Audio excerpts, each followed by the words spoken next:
Maharashtra Ophthalmological Society meeting.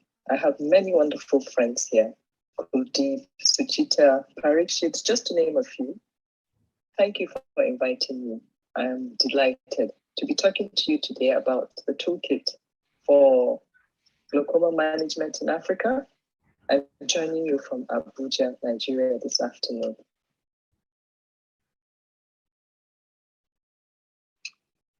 As most of you already know, glaucoma is a group of diseases that have a common endpoint. Structural damage is seen as optic neuropathy, and functional damage is seen as visual field defect.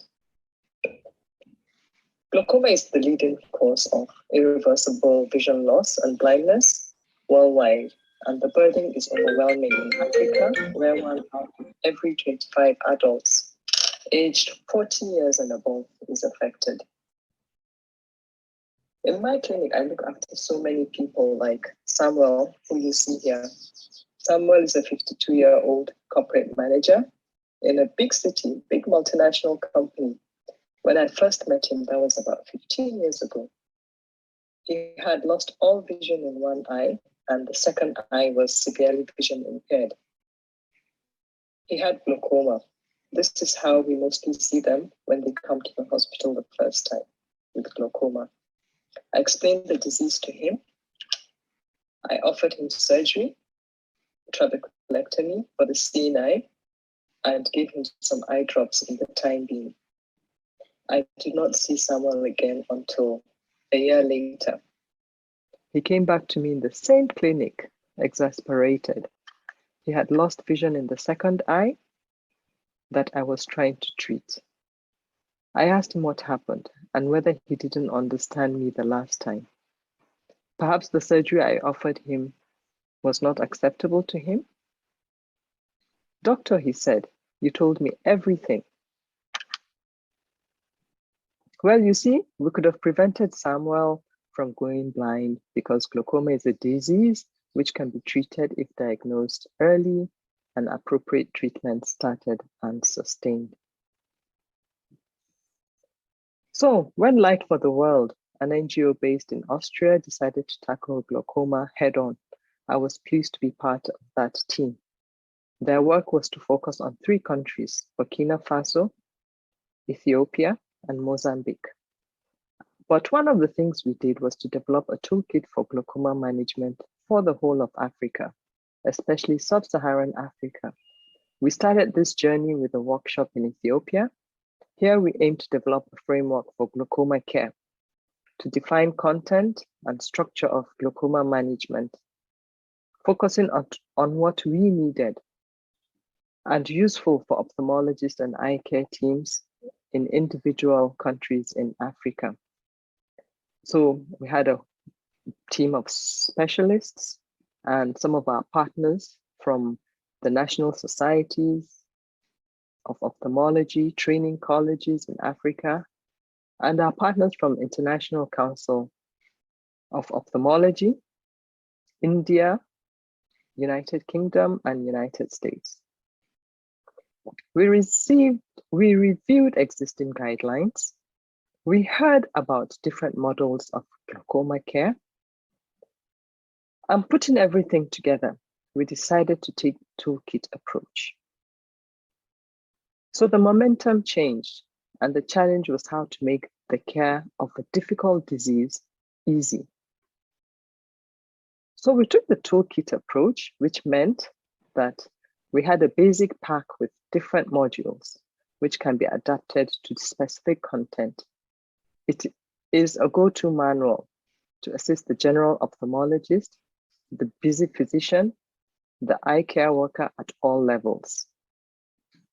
The Glaucoma Program by Light for the World involves glaucoma subspecialty fellowships or surgical training, equipping designated centers with equipment for glaucoma care, and training of the eye care team, including ophthalmologists, optometrists, ophthalmic nurses, and allied eye care personnel.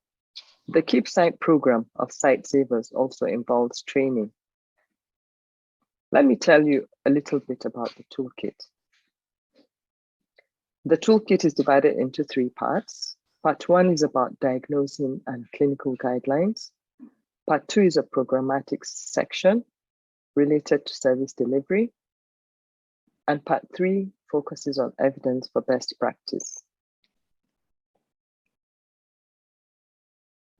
So in part 1, we try to avoid giving specific prescriptions since that would depend on availability of said intervention in the country. The first section is a checklist. In chapter 2, there's a clinical decision support tool. It considers the staging and severity of glaucoma and guides towards choosing surgery or medication or laser as the treatment of choice. Chapter 3 guides the clinician towards making a diagnosis of the type of glaucoma and how to manage it. So we have algorithms for different types of glaucoma. I'll show you a little bit more later. Chapter 4 puts the practitioner through the selected procedures. And in chapter 5, we discuss current opinion on selected and topical issues. For example, is it mandatory to have an OCT? Or what is the performance of MIGS in your area? Here is Form 1. It's the patient evaluation form. It serves as a checklist to facilitate examination and diagnosis. Form 1 is for the new patient, and Form 2 is for the returning patient. And we also have some areas to assess, for example, the blood morphology following trabeculectomy, as highlighted here. Form 3 records the general information about the eye department as a baseline assessment tool. So here I was talking earlier about the algorithms in chapter 3 for diagnosis and management. We have addressed these conditions, and we have, for example, looking at the algorithm for ocular hypertension. The flowchart guides the practitioner to a diagnosis and management decision. So here in advanced open-angle glaucoma, similarly, the treatment options are variable indeed, but this is to take into consideration of centers where not all options are available, but the algorithm guides you towards a choice of treatment and even diagnosis. In Nigeria, for example, 1 out of 5 patients with glaucoma is blind. And cataract contributes a significant proportion of vision loss in glaucoma patients. It is therefore important to treat coexisting cataracts in glaucoma, and that is why we have an algorithm here to guide the practitioner to such management decisions. When do you do cataract surgery only? When do you do cataract and trabeculectomy or a glaucoma surgery? When do you do a glaucoma surgery only? And this algorithm helps to guide that. Having made a clinical decision on the type of glaucoma, chapter 4 signposts to practical procedures that the practitioner can use. Yes, we didn't want to reinvent the wheel. There are so many practical procedures on the internet. So what the team did was to review as many as possible and signpost a few that would be useful to us. Part 2 is about service delivery. It's the programmatic section of glaucoma care, setting up an integrated glaucoma program. Again, in the first part of part 2, the first chapter of part 2, we discussed who does what and where. We did not really say this particular practitioner or optometrist must do this or that, but we based it on competencies and integrating the health systems, ensuring integration and health systems strengthening. We also discussed models of service, delivery, and glaucoma financing, proffering ways of facilitating early diagnosis and improving follow-up. The third chapter highlighted the equipment list for glaucoma service. Again, we didn't want to reinvent the wheel, so we borrowed from the International Council of Ophthalmology guideline for glaucoma and the International Agency for Prevention of Blindness essential list for glaucoma care. Chapter 5 talked about advocacy. This is quite important because advocating and raising awareness is really an essential issue. We also highlighted key messages. For example, what would you tell the chief executive of the hospital in order to better equip your eye unit for improved glaucoma service delivery? And also benefits to the community for taking something like regular eye exam, for example.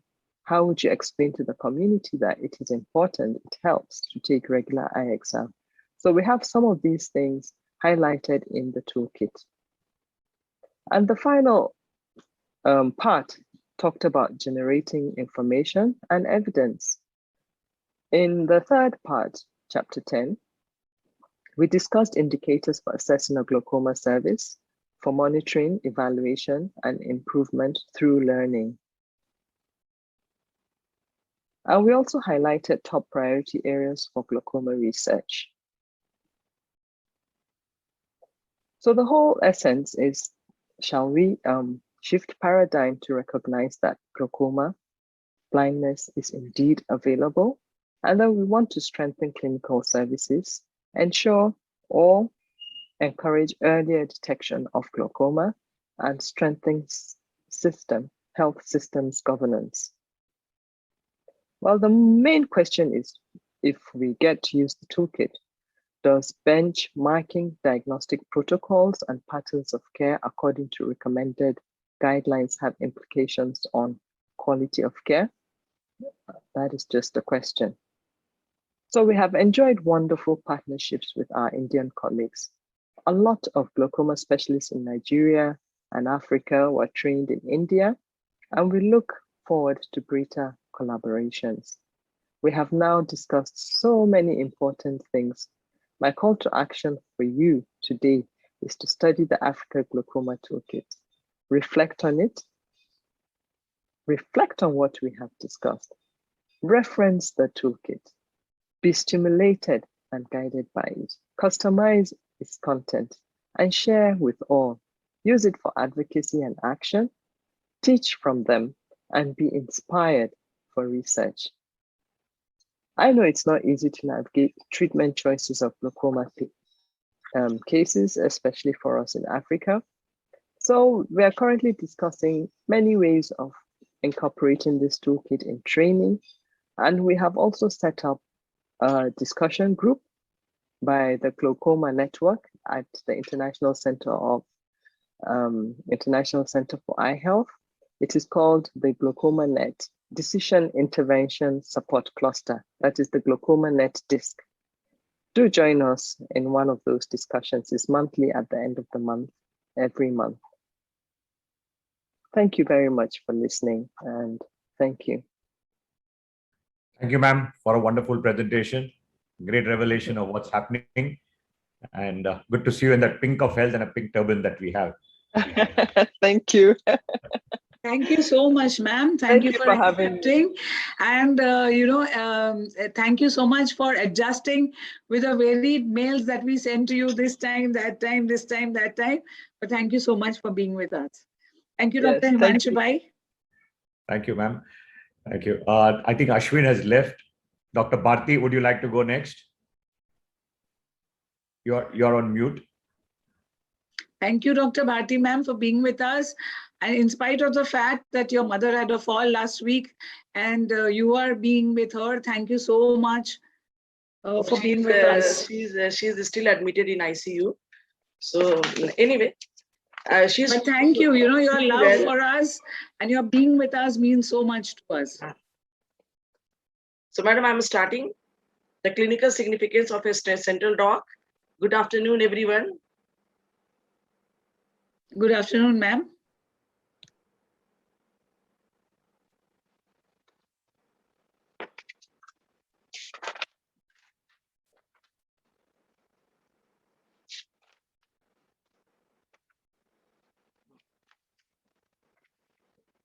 Yeah. So my, am I audible? Yes, ma'am, you You are are. absolutely audible, and we can see your slides well also. Okay.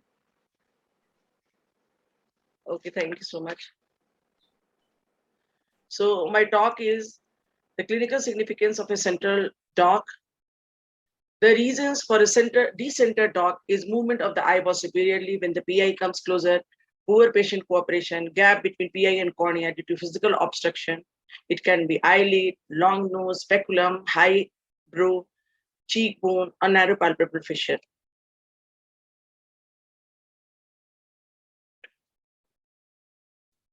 We were not the only one. First, for a center dock, we brief the patient before initiating the laser procedure that we have to look in the center of the 6 lights.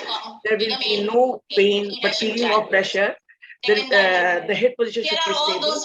We engage, there's a lot of sound, madam. We engage the patient while docking.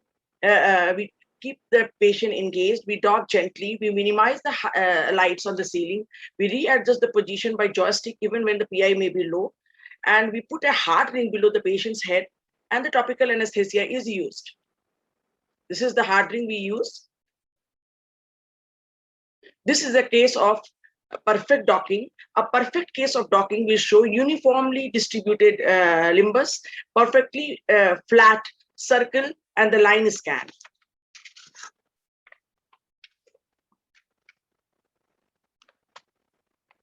Live OCT helps in docking. If the live OCT scan is flat, that explains that the dock is well centered. This is a decentered dock. In this case, we don't apply suction.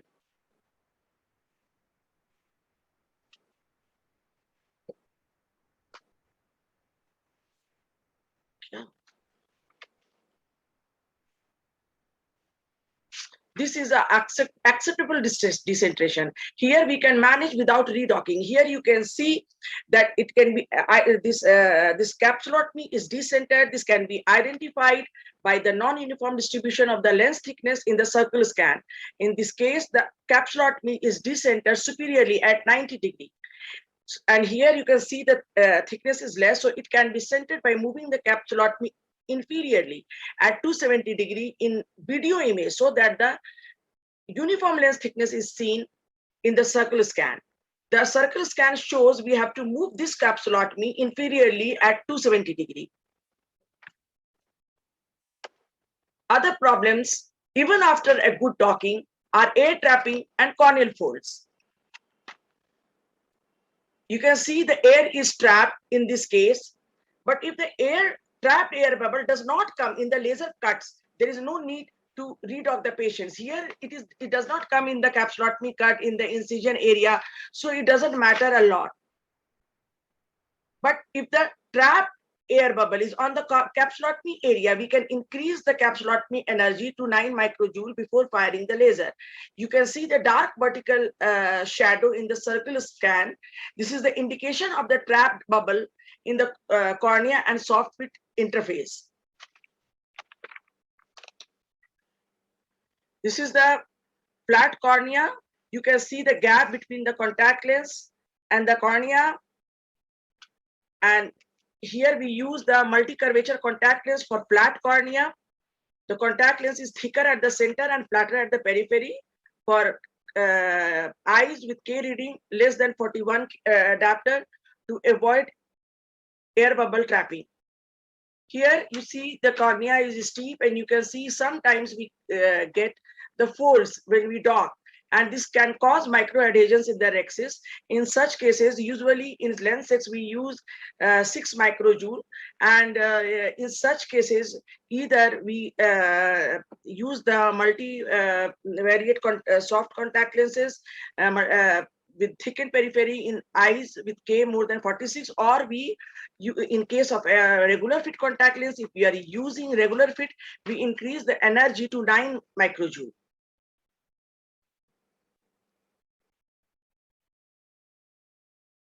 This is the same thing that you can see the folds on the posterior corneal surface in the steep cornea patients. The K reading was high.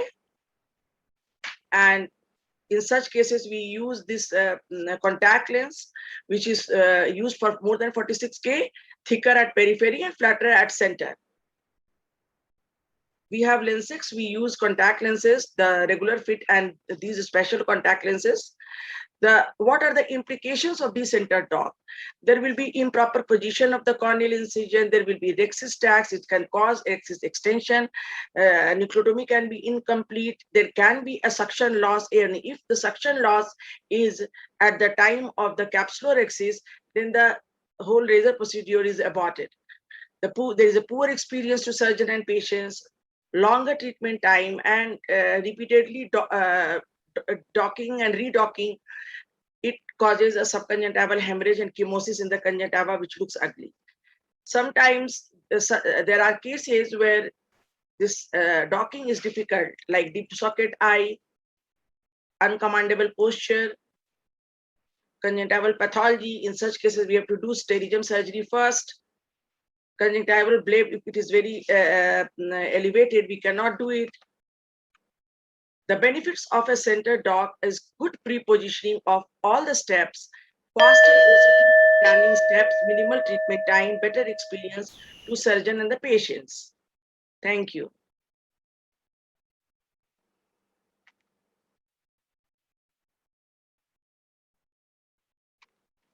Thank you, Dr. Bharti, for the wonderful presentation. It's a great thing to see you here with all those femto cases and problems.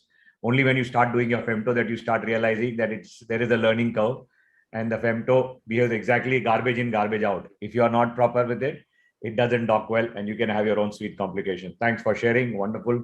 We are doing it since 2015. But what is the worst case? What is the worst case scenario? Did you get Argentinian flag ever with your mature cataract, white cataract? Yes, initially, yes.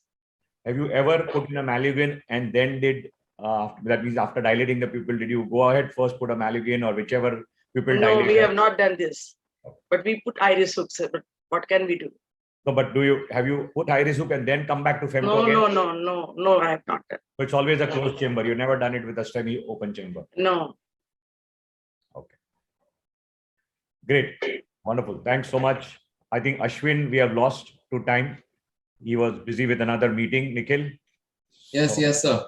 This was a brilliant presentation, ma'am, and I've attended your lectures before also, and as usual, it's fun listening to what you talk and always at the forefront of technology. Very interesting. Wish your mother also good luck and good health, ma'am. Take care. Thank you so much. So now I request Dr. Himanshu Mehta sir to please finish his talks. As we all know, he is a pioneer of ophthalmology in Mumbai, and he recently completed 25 years of excellence in eye care, and all the celebrities who's who. So Doc, over to you. And I must say, he was my teacher in Pramukh Swami many years back, and we were always in awe of sir. Sir, we have lots to learn from you. Please. Thank you, Nikhil. Great. Thank you for having me over. Wonderful to see the other speakers there. The talk about hype on flax. I would recommend if anybody has any questions to pose it before I start also. Doesn't matter. You can stop me in between. So what you are really looking at any surgery, I'll sweep through fast because we might get Ashwin back again, and Dr. Gaurav Luthra is also joining in a little while later. So what we are looking at any surgery is safety, efficacy, reliability, repeatability, accuracy, precision, consistency. Now, when you want all these things in every single patient, you know, like we lost against Pakistan in the World Cup, it's perfectly fine. The country accepted it. But as a surgeon, in a single case also, if you don't do well, you're not accepted. You are at the wrong side. The pitch may be bad, the ball may be wrong, you may be in a foreign situation, you may be in the worst possible, you may be in Kargil, the bullets are coming at you, worst possible things, but you're supposed to pass every given time with flying colors. That's the whole game is poised against the surgeon. So how do we do it when you want to have all these criteria together? Well, you have a good friend with you who can support you. And so if you say you have a very bad shallow anterior chamber, you have terribly bad corneas, you can see here on the left side that you have a huge cataract, the angles are literally closed, the cornea is not very user friendly, it's a delicate case, the other eye ARMD, a huge white hard brown cataract, the other cataract is reaching almost the retina here, in a hypermetro. So when there are closed angles, difficult for you to do your rexes, difficult to approach. And if, God forbid, if you get directly while working, if you get iris prolapse, you will be in trouble. So which is why you have a good friend who can help you at this point in time.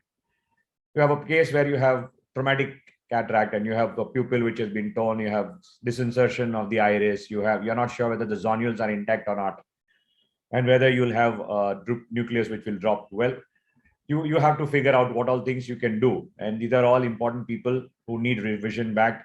How can the first thing in any process is a great beginning, is 50% of the job done. So if we have, before we start something, femtolasic cataract surgery is one of the best things that we can help our patients with looking forward.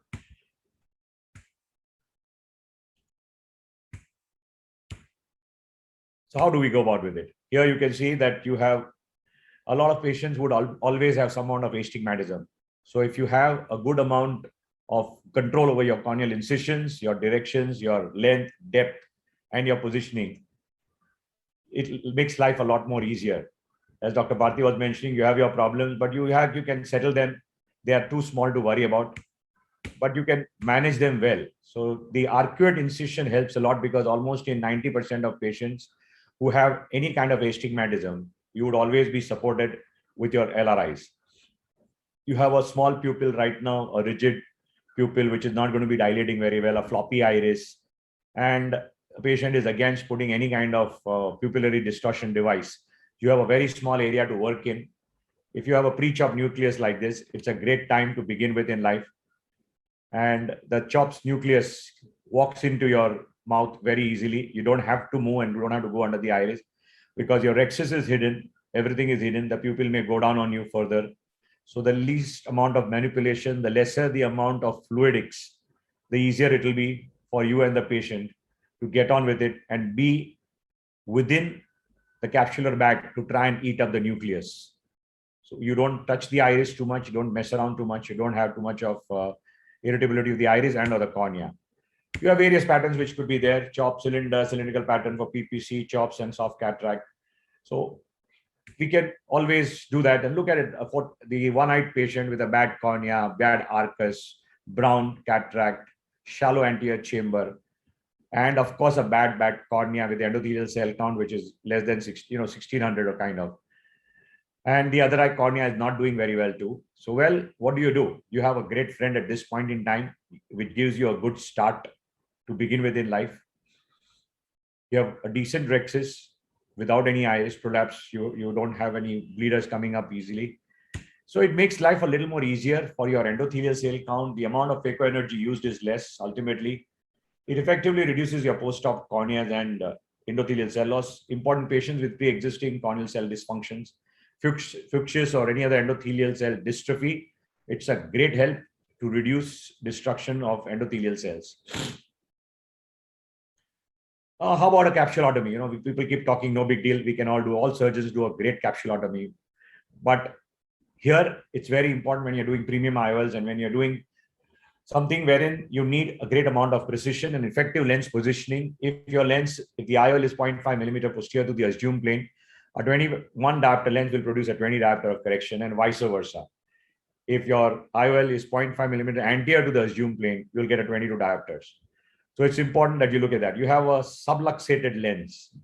Here, you're not sure whether the vitreous is in front or not. Before doing a vitrectomy, putting in triamcinolone, what you really want is great support to get your rexus in place and then put your pupillary hooks to act as your suspension and your zonules from outside to support the lens when you are doing your lensectomy and you're breaking down the nuclear fragments. It's a great help. You can go ahead with choosing your parameters, and it gives you a great amount of flexibility, how you can adjust your parameters to go with the next set. So that's where a subluxated lens, it'll help you to get your good rexus going, support you very well even before you start to get your zonule steady with your pupillary dilators. Here is a posterior polar cataract. It helps you to form cylindrical, and you can be very assured with patients to give them fairly decent results. Even if you're a break in a position on the right side on the OCT, you can make out whether the posterior capsule is intact or not. This is a great help for you to remove piecemeal various fragments of the nucleus and go ahead and finish your case without much hassles. Here is a white cataract. It's a great boon here in that case, wherein you want to start with, without entering the eye, to get on with a good amount of fragmentation. And you can see a circular rhexis has been done without creating an Argentinian flag. You can see the fluffy cortex underneath on the right side. The nucleus is being broken. Here's a case, as I was showing you earlier, wherein the pupil is distorted. You're not sure whether the zonules are intact or not. You're not sure whether the vitreous is in front of you or not. Where here is your great beginning. You got a lovely rhexis going. You got a fragmented nucleus as the case goes further. Here is a dirty case which nobody wants to touch very easily. One-eyed patient, terrible arcus, bad cornea, bad endothelial cell count, floppy iris, small pupil, and a hypermetrope. On the right side, you can see how huge the cataract is with the epinucleus. On the right side, the angles almost closed. There is hardly any place to work in the chamber. So if you have done this case wherein your beginning has been a decent start to start with, you can adjust your rhexis. You can go ahead and get your fragmentation going. There you go. When you're doing your fragmentation and you got your rhexis, at least you have a great start with, because you have now access to debulk your nucleus. You can always extend your rhexis later. You can use a pupil dilator if you wish to toward the later part of your surgery. So, well, is it a hype or not? I leave it to the judgment to the rest of the people. What is it? Improved refractive cataract surgery, uniform shape, capsulotomy, reproducibility, consistency. So ELP, better control and incision architecture, phaco-energy reduction, corneal astigmatism, predictable, reproducible procedure. So that's where we have ELP and endothelial cell loss.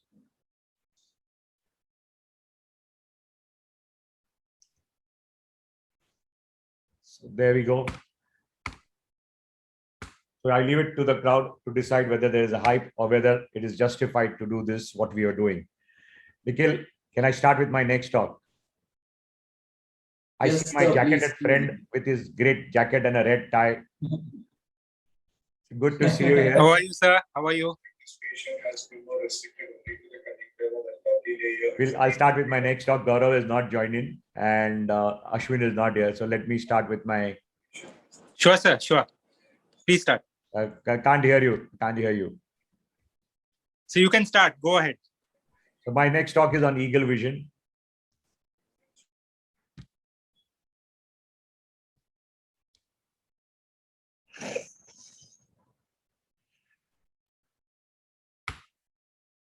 Eagle vision is the name which I would always say, it's in the mind.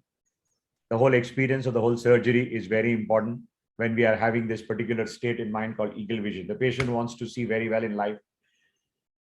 The procedures in 21st century, it's a great idea, provided you are ready for it. And you have to perceive you and virtue. Oh my God, it's a really, life is like sauté, you know, it's very... This is what you want to hear from most patients. You want to see that they are happy doing everything. So what are the steps that you need to have? Analyze your patient, pre-op counseling, pre-op diagnostic diligence, biometry. So from your side, when you're doing anything of this kind or anything premium, you have to be consistent in your approach to every patient when you analyze. It's very easy to blame the patient, very easy to say that this is what happened, and very easy to hyper-promise a patient. That's where the problems start. So you have to be clear from your side. Your diagnostic diligence has to be there, accurate. Biometry has to be good. You have to understand your technology of IOL. You should know your pupillary axis, visual axis, angle kappa, whether using a EDOF lens, a multifocal, a trifocal. What are you doing? What is the patient's occupation? What are you going to be giving them? So assistance from cutting edge technology and self-demanding with surgical endpoints. All surgeons here who are listening at this point in time also are very, very demanding. They want great results. So you have to understand the mindset of the patient. Despite having a very high number in the past, most patients are not ready to accept any kind of glasses. They want to see that they whatever it is, they may be using glasses for a long period of time, but they want to be spectacle free every given point of time, despite them not wanting to spend for any technology and or a lens. So you have to be very clear with your staff, whoever is doing your regular staff, who will be giving you consistent results, because the machine, every machine and every operator has a mind of their own. And there are so many parameters which can change when you are trying to give a good result. So pre-op counseling is important. Remember not to overpromise. Understand the thought process of the patient. Avoid suggesting IOL multifocal in certain patients. Be very clear that they are not the best people. So you have so many things which you have to be dependent on. Because now you want the real access, you want the real K reading, you want an optical biometer to get you through your new formulae, which are freely available on the ASCRS website and or the Asia Pacific region. You have the website available, or find out your latest on whichever IOL that you wish to use. You be ready and steady with multiple results on whichever formula that you are using in life. As you see, the more the machines you have, the more difficulty for you to interpret which K values to take. Each machine will definitely give you a different K and a different axis. So be sure what you're using, because that's what is going to decide. So biometry, so axial length, ACD, anterior chamber depth, very important. And the thickness of the lens, previous surgery, previous power of the lens that you'll see. It's very interesting to start noticing that when you see a big eye, 26, 27, you'll quite often find the cornea to be flatter and the patient not using a great number, and vice versa. A smaller eye, 21 axial length with a steep cornea of 46, 47. Nature has its own way of resolution. So do your lens thickness, white to white measurement. Every small step helps you to get better results for planning your lens. A small tilt of your head can make a big difference in your post-operative results. And for a lot of discussions which happen in all the conferences about axis marking and various kinds of machines to see that you mark well, the first thing is to find the correct axis and mark it on your variant or whichever machine that you use. Because if the patient is tilted 5-10 degrees, you are going to start with the wrong question. So if you're not asked the correct question, you're going to get the wrong answer. So you have newer technologies which is going to help you to get you way better precision. We may have manual errors, but the machine has a mind of its own. It can be just doing like a Godegaktal.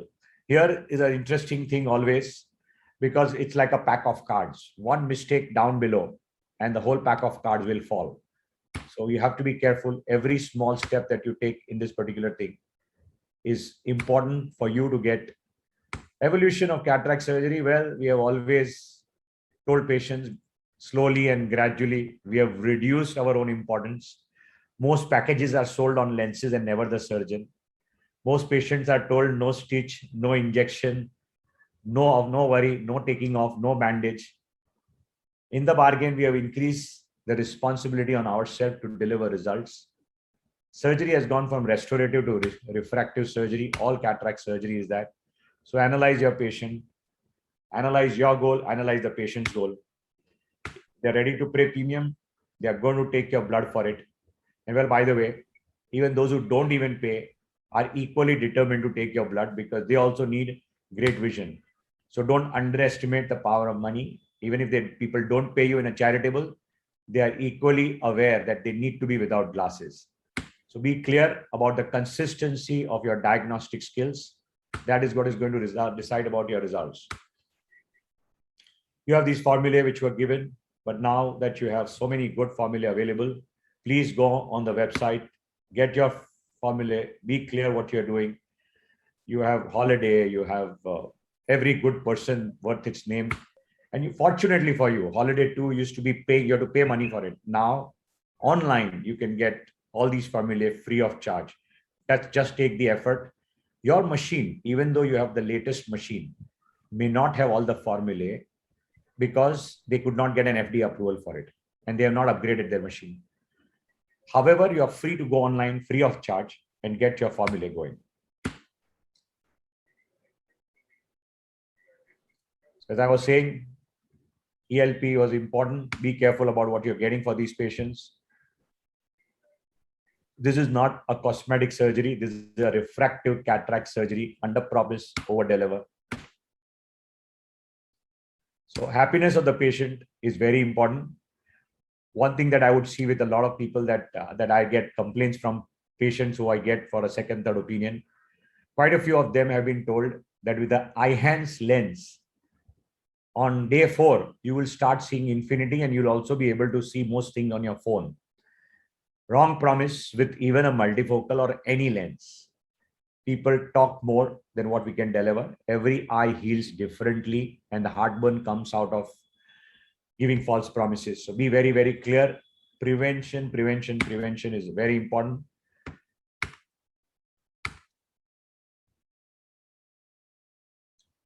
Never oversell or promise. Be realistic in your approach. Expectations multiply with the cost.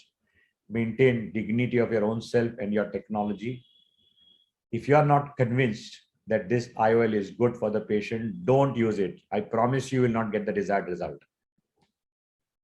Be very clear in what you are doing. You should be 200% confident of what you are putting in the patient's eye. You will get the best of the result. And always listen to what the patient has to say. It is very, very important, because despite the best and honorable intention, there is always this element of surprise that you can get. And every single surgical session brings an element of surprise. There is no question. Shock, awe. And the first post-op day for every surgeon, when you open the putty or you see, you have to miss. It's like going to a LASIK surgeon. When your manual keratotomy was going, you had no control over it. You couldn't see the cornea. You just had to wait and pray to God that everything has gone well. Same way, your post-op first day, first visit. From the time they start smiling, you know that you're okay in life. So that's what is rare. I love this thing in a restaurant. Beautiful restaurant. No outside food, no reservation, no combing hair, no talking aloud, no asking recipe, no talking and no childish tantrum. I wish doctors could do this. Even after paying full money to the restaurant and of course the service charge to the restaurant, they can put it up very boldly like this. No doctor has the courage to put it up. We don't have the courage to say that, don't question me, my authority. We are still very humble. We try and get the results. And that is what ultimately what we want the surgeon and the patient to be.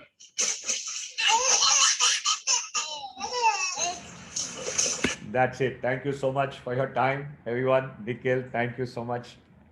And thank you, sir. That was a wonderful presentation as usual. Thank you so much. That was a wonderful presentation. Himanshu sir, one question from my side. Yes, please. Pleasure. In a like a 5 to 10-year-old diabetic who is an avid reader with the OCT macula showing absolutely a flat fovea, very mild NPDR changes, a good glycosylated hemoglobin, would you not hesitate to put in IHANS or a EDOF or a trifocal if the patient is asking your opinion? Yeah, I'll tell you what, it's a googly which is quite often faced in practical life. This is not a hypothetical question. I wouldn't mind at all. I'll tell you something. A lot of these patients whom we operate, you think a lot of young patients who are coming for cataract, you think they are not going to get diabetic tomorrow? They also will get maculopathy. They also might get it. So IHANS is never a problem. But if somebody has been put a doubt in their mind, I would never ever force anybody to put in a multifocal. To me, if I have to put it vice versa, in a patient like this with multifocal, I can always give a magnifying glass and make a telescope later for the patient. For an age-related macular degeneration, I'm giving them a telescopic vision later. Anyway, they're never going to be happy with anything. We are always very scared that this will happen, that will happen. A LASIK patient, he might become a glaucoma patient later, and he might become a diabetic later. How have we got in control over that 20 years down the line? So should we not be doing LASIK for patients? So my answer is, if your macula is not terribly bad, if prior you have no metamorphopsia as you see the patient, because these patients come early to you, they won't come very late to you. And if the macula is looking good, and especially such a good trained person like you who has seen and given a good signal, green signal from the macula, I wouldn't hesitate. You're mute. You're mute. So for night drivers, which lens you prefer? Eye-Hans, VVT? Gaurav, I'm going to ask you, Gaurav. Gaurav is my dear friend in trouble, so I'm bouncing off the ball to him. Hi, Dr. Bharti. Night drivers, I typically... Hi, Dr. Ragini, how are you? So welcome. Thank you. Thank you so much. You're omnipresent. Thank you for, organizing. Thank you for being here, all of you. It's a pleasure, ma'am. So I would, night drivers, I would be hesitant. I usually talk to them. I ask them that if you're doing city driving and you're not likely to have street lights and all, you could, manage to get away with a multifocal lens. But if they have their own doubts and if they ask you that, sir, but I drive at night, they've already discussed, I would then tell them not to do it. And if there was somebody whom I kind of elicited that they drive at night and they really don't drive often, then I'll tell them that you have one of two compromises to check. Either you can have near ability or you can tolerate a little bit of the glare, which obviously does not hamper everybody. So if they say that, okay, I'm willing to sacrifice one for the other, that usually makes the decision. But that I would rather not use a multifocal when in doubt. What about the refractivity off? I don't mind using the Icl. I'm using them in big numbers now for many of our patients with many other problems, but I have not used the VVT, so I cannot comment. So, Bharti, I have used VVT. VVT, few cases, VVT and VVT Tori. So VVT intermediate vision is better than Icl, and even the near one. Absolutely, better, it's supposed to be much better. My only concern is that most of the patients, they don't want to pay that much. VVT is very costly. Right. So most of the patients, we are doing Icl. Right. Also, there were actually quite a few reports, I don't know if quite a few, but I read a few reports of explantation of VVTs in Canada and the US. I mean, so I was a little scared because they went overboard using the VVT when it was launched. And then I was a little, surprised that they were, in some of the discussion forums, like patients having explants of VVT IOLs. So I'll be very careful when using the VVT. I think it's supposed to be a great lens, but you have to be careful, I think. I have done follow up a few cases. So its intermediate vision is good, and yes, it's better than Icl, but then Icl is a cheaper lens, and most of the patients, they opt for Icl. Right. Gaurav, US has a great record of explanting lenses, even multifocals, Left, right, and center, you see all of them complaining that they have explanted lenses. We don't have so many explantation in our country. I'll just tell you, with night driving, as I put it across, the glass is this much full, this much empty. If a person during the day has almost full vision without glasses, he's driving, night driving. A night driver anyway will never go for a multifocal. Let's not. Yes. A driver is not going to. A truck driver is not going to ask for never. A multifocal. So let's not talk about it. So I'm talking of a person who loves driving at night. 95% of them don't complain about halos after some time. Second, how much time in 24 hours that a person is going to drive? 20 minutes. So for 23 and a half hours, you're going to make him suffer by not putting a lens multifocal. So they very clearly buy that argument, very clear. And by the way, all those guys who are wanting to drive those heavy cars, they all have drivers they can afford. So they're not. Agree.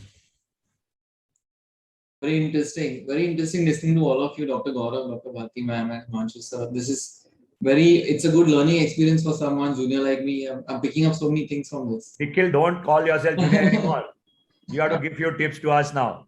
Gaurav, look at Swapnesh smiling at my statement. He came on right immediately. Swapnesh, come on, your comment on Nikhil. Amitabh Bachchan ko kaun sa lens lagaya? That's a secret which he's not going to divulge. Few things left alone in life. All I know is I can see that he's a high hyper to begin with. On KBC, you see his glasses have gone down. You see his arm is still there. His pupil is still reacting. If you go close and see his eye, that was my worry.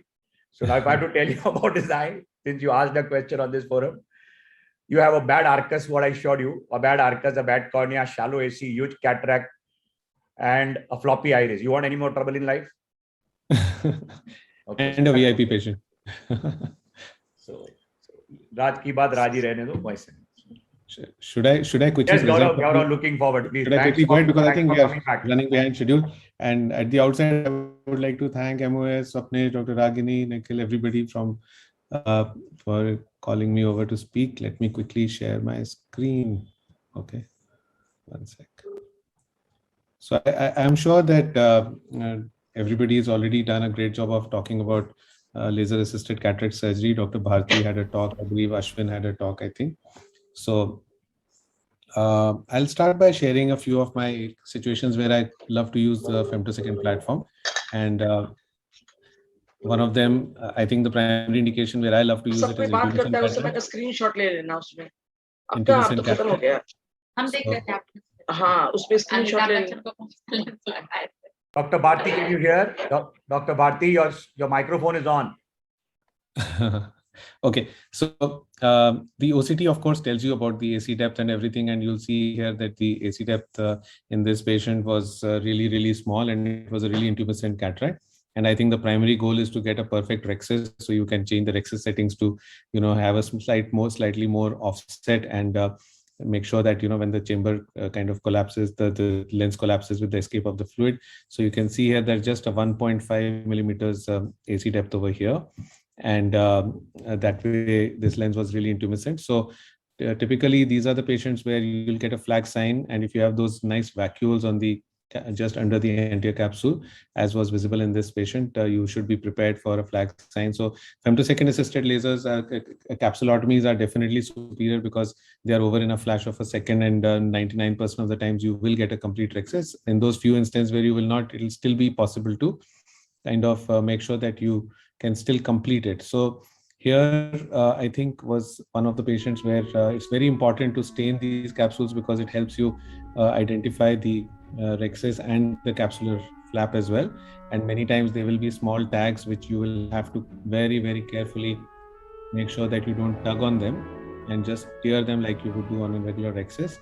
And often these eyes are messy because, often these eyes are messy because as soon as the liquid cortex escapes into the chamber, your aqueous becomes totally opaque, and you can see that here we have one of these tags floating around. If you'll notice here, right over here, just watch, and these tags you have to be very careful. So I have had one or two instances where we had a broken rhexis with an intumescent, but a couple of them have happened towards the end of surgery, and you have to be careful that your capsular, if it's not a free floating one, then you can get away. But intumescent cataracts is a great indication for doing femto-assisted cataract surgery. Now, the second favorite, I get to do a lot of RK operated eyes, and conventional wisdom would say that don't do femto-assisted cataract surgery in RK eyes, but for me it works really well, because your fear is of course that you may not get a complete rhexis because in the areas of the incisions you may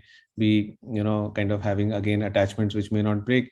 But frankly, these eyes require you to have minimal manipulations inside the eye, so essentially your incisions can open up, and the more the manipulations that you are going to do inside the eye, the more chances that these RK incisions will open up.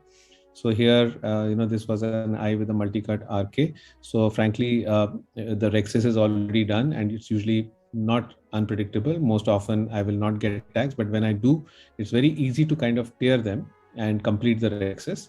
And the advantage is that in such eyes, you can actually have minimal manipulations because the overlocking of your instruments and the forces, and these are high myopic eyes usually, so you'll have very deep chambers, so you'll have to go in and use your instruments inside, especially if you have to crack the nucleus in a very deep chamber, you will have to kind of manage, your incisions will get manipulated much more. So having your nucleotomies done and your capsular rhexis already done makes it much simpler. Your phaco handpiece does not have to move around much inside the anterior chamber, and you can complete the surgery much faster and more easily with least manipulations, and the chances of these RK incisions opening up becomes much less. And that way you can get away with more number of eyes where you will not have as many. Now, this is the stage where most of these incisions actually open up, because when you're implanting the lens, that's the time when the incision is going to stretch. And it always helps to use an injector system which is more predictable, goes in through a smaller incision, and with a hydroimplantation you can still manage a good surgery. And you can see that it's a floppy iris. I'm trying to see that my incisions don't open up, And you can sometimes at the end of the surgery try to check the integrity of the incisions by putting in a drop of trypan blue. I call it as a trypan blue seals test, and you can look for any leakages. If there are any, then you can obviously do a supraincisional panel or maybe suture it. So another small indication for femto-assisted surgeries.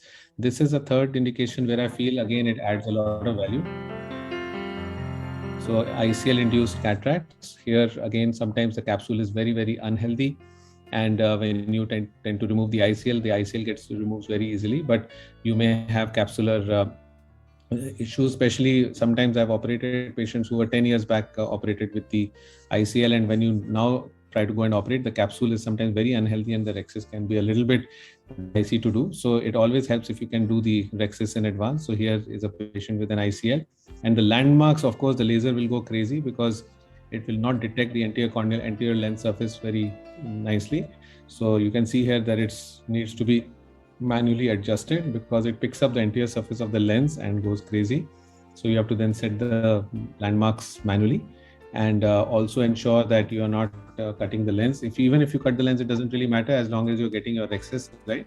So most important thing is to make sure that your anterior capsular offsets are correct and you're getting the energy at the right plane. And it's very, very gratifying because as you start the surgery, you can have a rexis which is already nice and complete. And I think I have 2 minutes left, so I'll quickly try to showcase one or two other situations. Then, of course, removing the lens is not so difficult. And sometimes these lenses which have been in the eye for very long, they will decay. So they will be decay in the ICL material, while most often it's very easy to pull it out of a 2.53 mm incision. Here you can see that I'm trying to remove it from a 2.8 incision, yet the ear of the haptic breaks because there has been a decay of the material. So I enlarge it to about 3 millimeters and then use the other ear to pull it out. And there you can then pull it out again, making sure that you have instruments which are going to grip it well. It comes out. And then usually it's a good situation because the iris, the capsule is free floating in most of these instances. And then the rest of the surgery becomes pretty straightforward and you can put in a lens. I'll have 1 minute left. I'll quickly show you one last case maybe. And here is a situation where we had a small pupil, and the patient's pupil constricted as soon as I started planning the surgery. So we decided to put in phenocane preoperatively and see if the pupil enlarges. And I just made one side port and enlarged the pupil. It came back to about 4 mm. And then we thought that we can now manage a femto-assisted surgery. Usually these are situations where you will not do a femto-assisted surgery, but here either you can put in a B-hex kind of a ring or you can use phenocane to dilate the pupil enough to get enough pupil size for the surgery. You can see here that you have to play with the instruments because the pupil first was detected as a 3.8 rexis, which would have been really small. So I fooled the machine into thinking that the pupil is a little bigger, which most of us femtosurgeons will do. And you may give it landmarks which are a little bigger, and you can get a slightly bigger rexis. So a 4.1 rexis will usually be sufficient for you to complete surgery. And then I was able to then put phenocane again, and I had a fairly nice pupil to operate upon, and the rest of the surgery was straightforward. So with that, I think I'm out of time. So I'll take you to the last part of the surgery where we were able to complete it nicely. And with that, I'll stop sharing screen. Thank you. Thank you, Gaurav. Lovely videos, lovely, very well managed ICL. Because if the rexis is not done well in their ICL, and if you pull the rexis out, if you pull the lens out, it can just tear off. But beautifully managed cases, excellent presentation, and lovely. So the other additional advantages that in such high myopes, sometimes you can't correct the toricity. You don't have a toric IOL. So what I typically do is I combine femto-assisted surgery with an LRI. At least try to minimize the astigmatism, because with such low-powered lenses, you will not get a toric. So this patient we did an LRI, which I didn't mention, but we also did an LRI. So. Great, wonderful session. Thanks. Thank you, Dr. Gaurav. Thanks, Dr. Ragini. Wonderful brother and a great scientist that I have. Thank you, Dr. Himanshu Bhai, for conducting the session so beautifully. Thank you, Dr. Bharti Kashyap ma'am, for being here.